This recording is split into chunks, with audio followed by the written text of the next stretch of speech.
What's up, YouTube land? What's up, YouTube? I made Trevor start at a very specific time for that. This is the first video in forever that I didn't start with.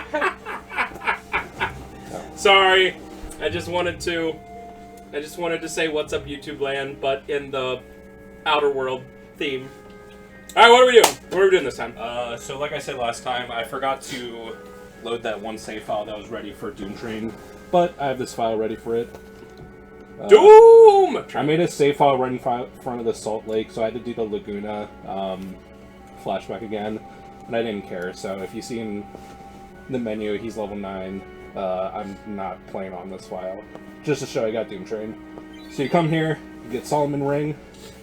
That's literally all you do. That's I mean, when you have all those items. It's just more like activating it is really obscure and weird. But you need 6 Remedy Pluses. You need 6... Steel pipes are to the right and up. Yeah, steel pipes, and then you need 6 Marlboro tentacles. There we go. Middle. Yeah. And you need specifically 6. If you have 7, it doesn't work. What? Seriously? Yeah. You called upon me. I am Doom Train. I am the one that looks over mankind. I really wish there was a boss fight, but you just get him. So, I forget, do they give you good hints as to that you need exactly 6 of these items? Like, when you go here, does it say, like, hey? No, it's definitely from the, sort. Yeah. It's from the, magazines. The occult fan ones. I'm not sure if I had it. The legend says you must have 666 items to summon GF. What? I know there's an occult fan 4. There might be a little bit more. I think this is talking about Poo Poo.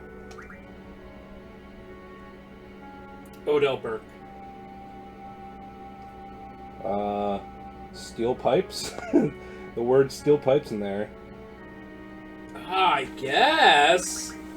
Again, I think there's 5, there's either 4 or 5 occult fans, and I'll get them later. You can just buy them in the Esther shop once you have Tonberry's rare item ability. Okay. But in order to do that, you have to have Tonberry, which is also completely random. Yes. A lot of GFs in this. Doom Train is probably the most complicated GF. I guess Tonberry is more complicated. I would... No, Doom Train's definitely more complicated. Yeah, I guess so. But I would say Tonberry. I forget if when we got Tonberry, if it was like, the thing fight about 20 of me, good sir. No, I showed you the one NPC that talks about Tonberry, but it's the most vague thing ever. Like, it does not allude to the fact that you have to fight 20 Tonberries. I think that what he says is something like, "I'm fighting a Tonberry, GF summoning," and that's it. It's all over. Hey, I know we already played cards 100 times, but, because, imagine, like, you hadn't seen someone for a while that you were looking for, and instead of being like, hey, you were like, wanna play cards? Wanna play cards? And they went, seriously? And you went, yeah? Yes, Chad face. Literally. Chad gif. Yes. Take me to Rinoa's past. Yes, I love Rinoa. I love her with all my heart. So the thing about Rinoa, or how L's powers work, where you can't send someone's consciousness back to someone that L doesn't know, that, I mean, it makes sense. But when you think about Ultimecia wanting to control L to send her own consciousness into the past, it's like, how does that work? Is it someone that Ultimecia knows? Is it... I don't understand how that works at all. Ultimecia knows all. Yeah, I don't get it. They could have just explained it that it doesn't have any, like, restrictions. It would make more sense. So that setup, that entire scene right there, not the Rinoa BTFOing everyone, but, like, just, like, the fact that she's in, like, a space coffin, right? Like, on top of windows, I don't know what to call them for space, right? But, like space windows. Yeah. Is like a really cool setting. It really is. It's really cool. And the thing about Esther is that they're fully aware of the sorceress, and they know how to. They already have Adele in captivity, so they know what they're doing. And the thing about this is that it seems like what the Esther scientists would have done is just contain Rinoa forever against Squall's wishes. But then, of course, Ultimecia is taking control forcibly, and now she is untouchable. So I was about to say, oh, it's Squall's fault that she's here, but if Ultimecia can literally just do this, then Ultimecia could have, like, literally just got her to punch the people, get on the thing, the space pod, land here. So ultimately, it does not matter. Yeah, it's because you could just get Rinoa to do anything. Yep.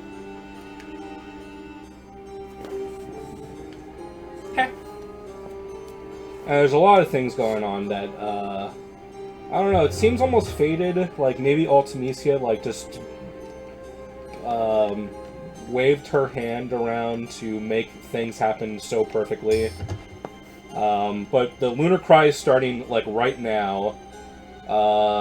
They want to release Adele from her captivity, and Rinoa's in space, and Edia's defeat was right before this. You could call it convenient writing, which it definitely is. But it kind of seems like it's Ultimecia's like master plan.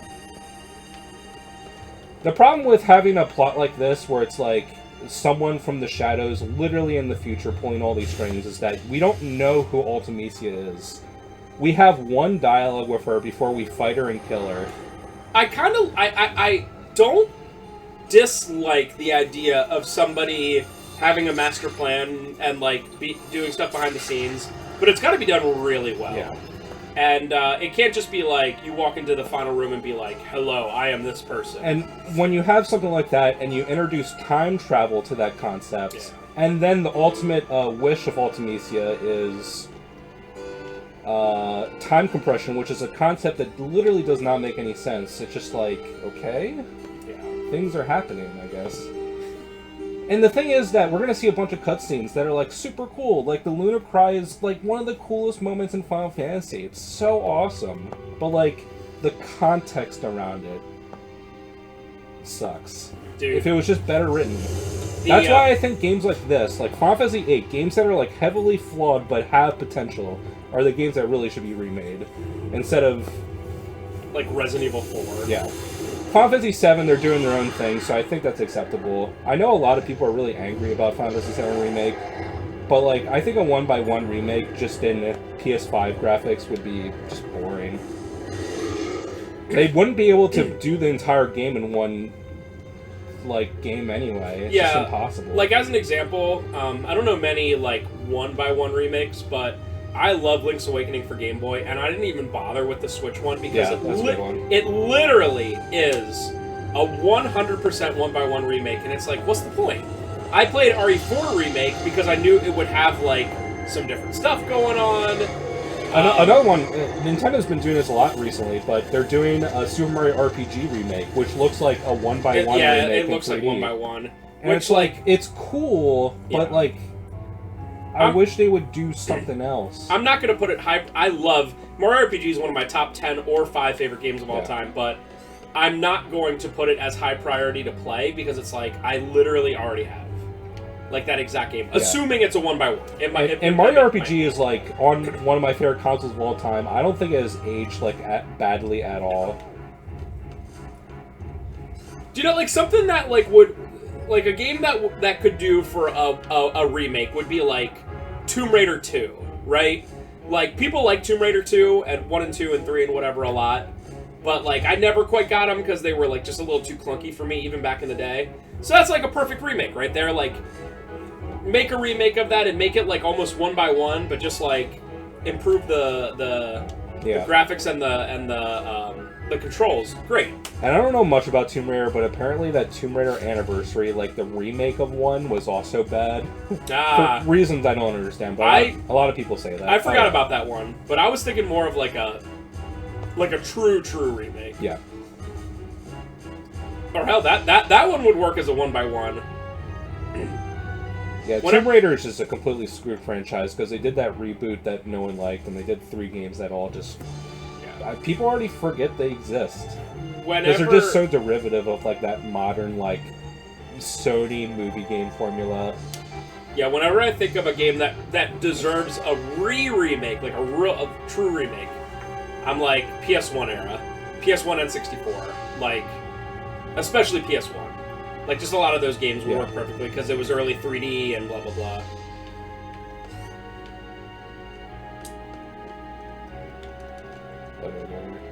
Something like Legacy of Kain Soul Reaver. That'd be a pretty cool one for a remake. Not, I mean, they never would, but just that comes to mind as one that would work. I don't even know who owns Legacy of Kain anymore. But... Yeah. And I feel as if that, obviously publishers don't really want to remake games that people don't really like, because they do these remakes, obviously, because it's the brand recognition, you have the fans of the fans of the game that's already great, and then they make it, and it's like, I mean, RE4 remake was great, but they could have remade something cooler. Dang it! The seal's gonna be broken. Heh. This is so cool. There's a lot of key to this part. Ooh, set. And, why is Adel, like, literally floating in space? Why didn't they just kill her? Probably unkillable. Yeah, I don't know. I don't remember this. She's so powerful. Spoilers, they explain this later, but Laguna's the one that launched Adele into space. Well, tricked her into doing it. So that's his one, like, greatest achievement.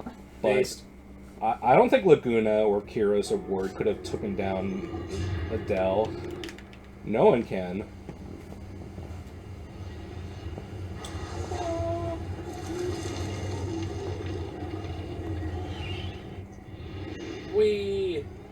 See you, Rinoa. Flying into space forever. Rinoa!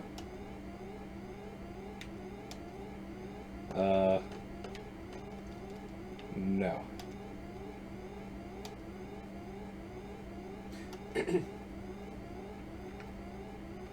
Wait, what?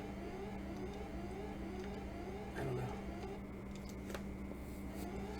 I'm gonna send you physically somewhere? No, Squall wants to go back to the past to the moment that Rinoa got possessed, like right as Edea was defeated, to figure out why she was possessed, and to possibly prevent it, but as we'll see, El's powers do not let you alter the past in any way.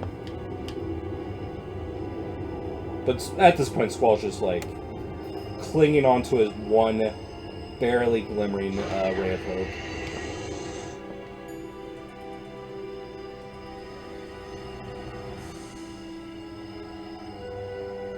Cool.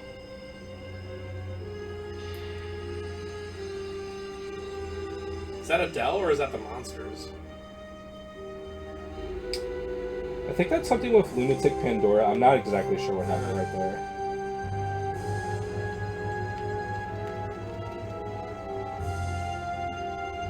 God!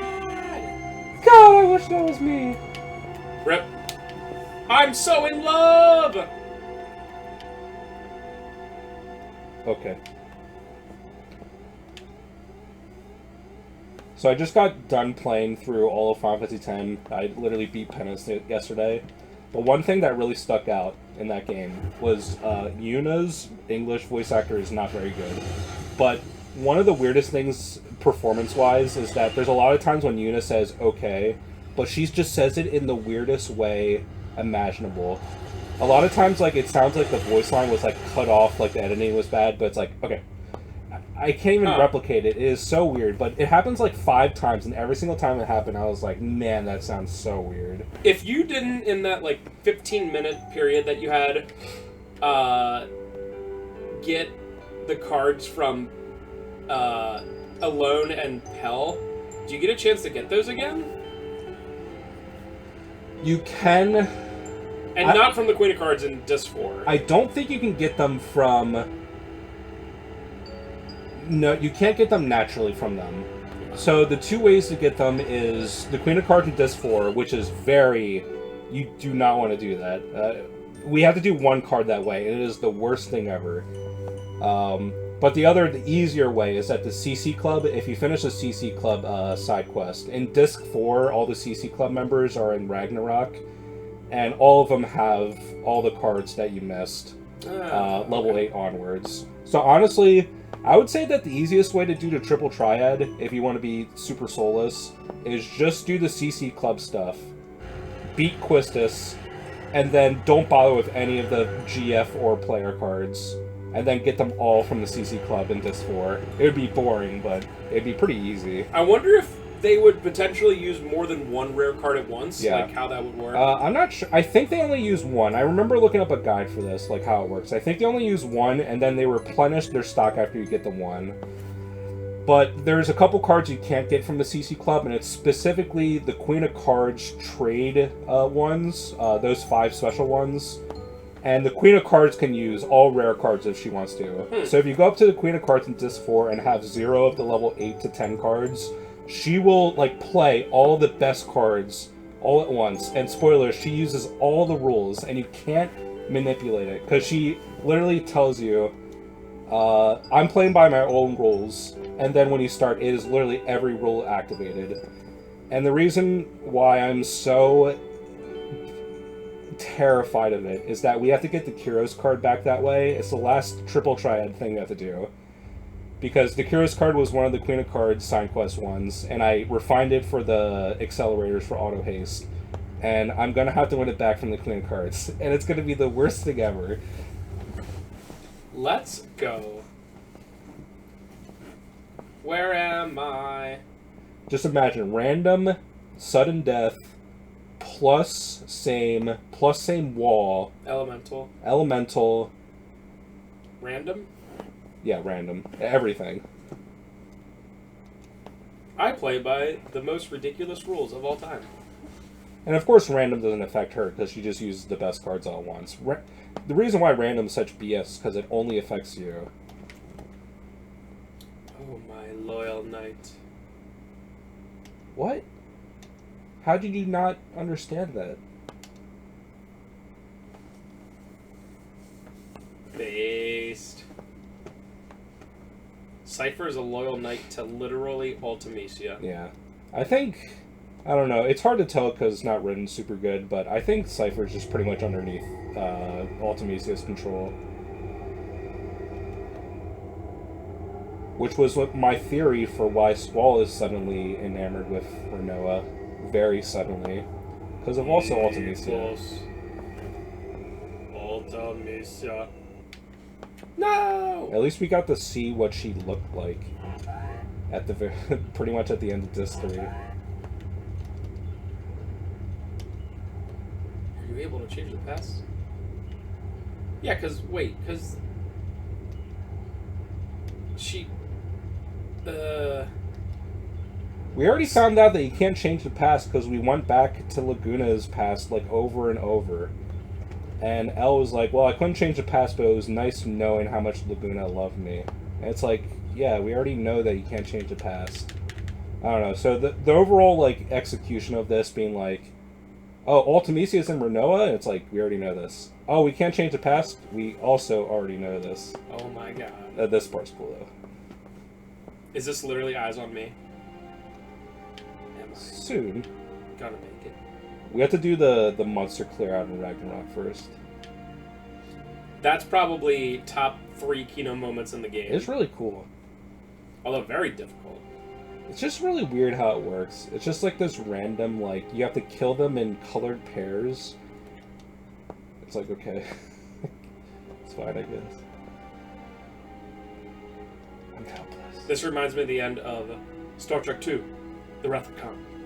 Oh, yeah? When Spock dies.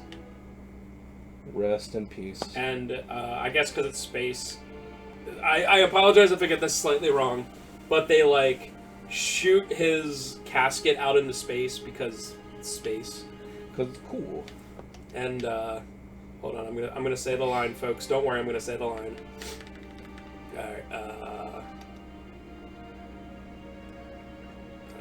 I'm gonna say it just like him.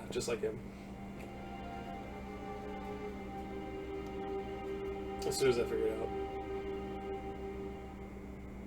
out. Eulogy. It's a eulogy that Captain Kirk gives to Spock, and I'm looking it up right now. Goodbye. Of my friend, I can only say this: of all the souls I have encountered in my travels, his was the most human. And he chokes up at the end. Yeah. So good. That's good. So good. What's the Family Guy William Shatner joke? Do you remember? Oh, Fiddler on the Roof. You're right. I was like, what is it? I was like, sounds crazy. No.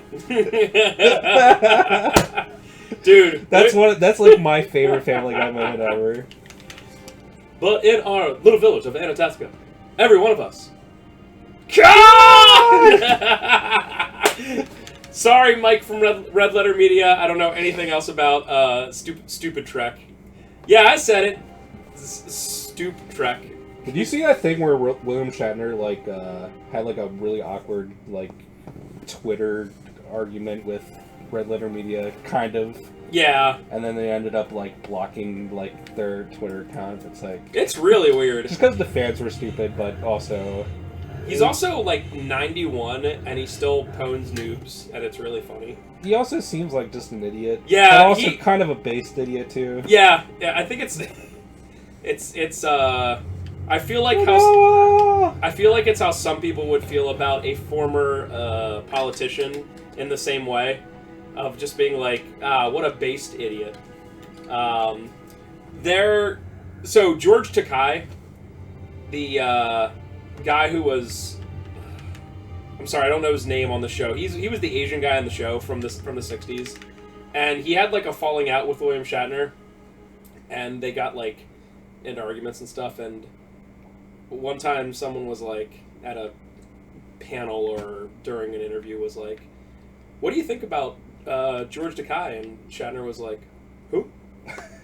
And they were like, "George Takei, the guy who played this character on the show." And he was like, "Well, I don't know him. I've never met the man in my life." So I've been showing them for 10 years, and it's so amazing. It's such a clear and obvious lie that it's just okay, whatever. I guess that's just based. It'd be like if Tom Brady was like, Bill Belichick? Who? What? So yeah. He is, William Shatner's weird. He is, literally over 90, and also, speaking of space, he did go into space, because now rich people just go to space. Because whatever. Literally, because whatever. The rings. Does this give her power? Just kind of makes her not want to drift off to sleep and die, I guess. Dude, this is the entire Disc 3. I'm still alive. September 29th. Daybreak. The monsters have overtaken the city. Rinoa is now William Shatner, Somehow. the female. I'm still alive. That was also a Resident Evil 3 reference. Yeah, I know. Well, for the folks out there, give me the eyes on me. Give it to me. Whoa, no, not the floppy disk. Was that her life support?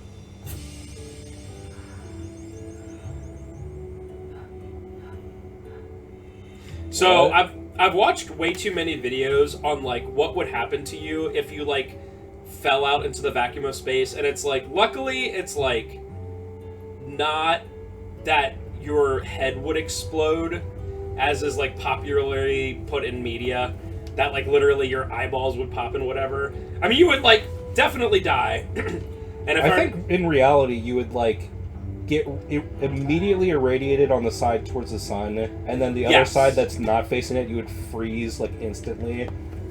And I believe your blood would literally boil. Yeah. So it's not good, but your head wouldn't explode. or like all the stuff wouldn't come out of the orifices But in your yeah, body. the side facing like a star, like the sun, would just like burn and get irradiated, and then the other side it would like immediately freeze, all the while your blood is boiling. I can't imagine how long you'd survive like that. Like A 30 second, seconds, yeah. And it would probably be the most painful possible 30 seconds. But also, like, your lungs would probably collapse too, because Yes. it is the vacuum of space. And Wow, I don't think your eyes would like fly out of your head, but there'd definitely be immense pressure on them. Yes. I, whenever stuff like that comes up, I, like, take a deep breath, and I'm like, thanks, oxygen. No, I don't want to go out to space! Wow, you did it. 50 seconds left. Also, you touched her butt. Oh, I did that all times 3. That was probably why I had 50 seconds. Okay. I didn't even realize I had the times 3 going. And the time doesn't go times 3, right? Yeah. I think you legitimately go down to like 0 seconds. Can you lose that? I don't think so. Wow, it's really lucky that... Dude, so cool. It's so cool. It's really lucky that somehow she slowed down in the vacuum of space with no friction, even though she was clearly really, really, really flying fast. Yeah, she was going pretty fast, so that doesn't make sense. But somehow she stopped. I'm happy that they do explain why the Ragnarok's in space later. I mean, I guess maybe she had like a propeller, like jet fuel or whatever, and was able to like slow herself. But they didn't show that. Sorry, I like space stuff, folks. Also, the life support on her like spacesuit. Said like 15 seconds. It was you were looking up the William Shatner thing, Yeah. but it said it was terminated, and then that cutscene, I guess she just reactivated it again. Is that how it works? I don't know. I specifically remember it said 15 seconds left, life support system. Yeah. And I'm like, oh, okay. And you looked away, and it said life support terminated, and then she was floating around in space for a while, and she started to pass out.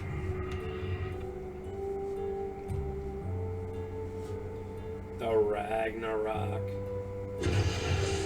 You know, somebody made a really, really good point. In fact, he's been watching all these FF videos, so maybe he'll hear the shout out. But so I made a video the other day, like a completing cast, where I was talking about how like I like when games actually end. Like you just played FF10, like the whole way.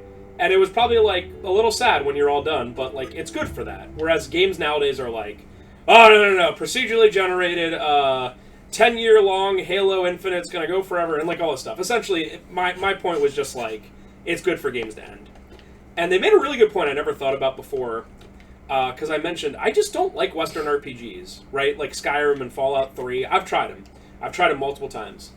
And he made a really good point that Western RPGs either immediately start out and you can go do whatever, or give you like a very small period of time as an introduction, like Far Cry, Skyrim. In those games you have like 30 minutes where you're doing like a thing, and then you can just go wherever. And I hate that. And JRPGs don't do that. JRPGs in general, give you a lot of story. A lot of things that are like somewhat linear, and then open you up to, okay, you can go explore. Like this, you can't really. I mean, you can explore to an extent once you get Balam Garden floating around, but you can't really explore till you get Ragnarok, which is what 85% through the game. And it's weird, but I really prefer that way. For some reason, when a game is just like, hey, you did, I tried Oblivion a couple times. Have you played Oblivion?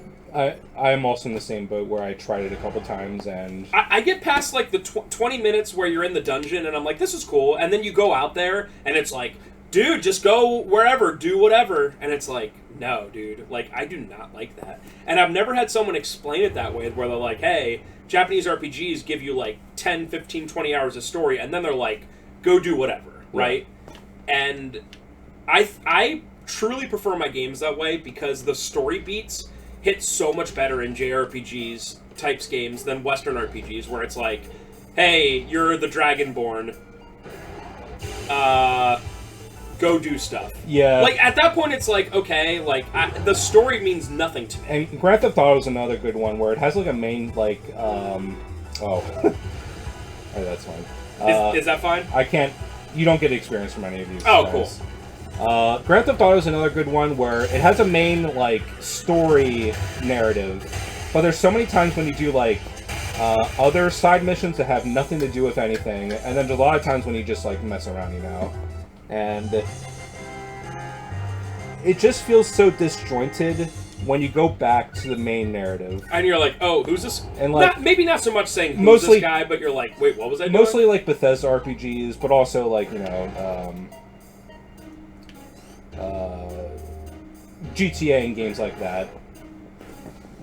Now, just really quickly, the gimmick of this is you have to fight both the same colored ones. So I fought the purple one, and now I'm fighting the other purple one. And then that'll kill them both. Yeah, I remember this being pretty easy. I didn't re-practice this, so I don't remember exactly how it works. Do you have to pull any GFs from any of these? No. I think the only GF I have to pull from anything is from literally Ultima Weapon and the Deep Sea Center. Yeah, I mean, he just used Thundaga and it took 60. I think you're going to be fine. Yeah. But yeah, that was... Yeah, just a reminder if anyone's just watching this for the first time or something, I'm doing an initial level run. Final Fantasy VIII has scaling enemies, so every enemy is scaled to level 8, which means they have insanely small stats, which is why everything is doing really little damage. So if you want to have no fun and breeze through this game, just do initial level, or low level. Yeah, but like once... That made total sense to me, because I have legitimately tried every series. I've tried an Assassin's Creed game, and I was like, man, this is just so boring. Like, there's so much to do, quote-unquote, but there's nothing to do, right? Yeah.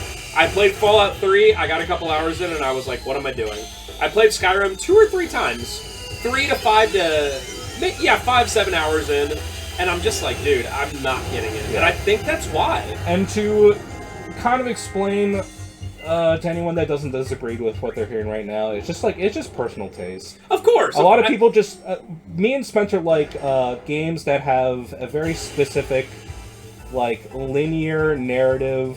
Like, the writers can do things in a very specific beat, where it's very tailored to that sort of story narrative.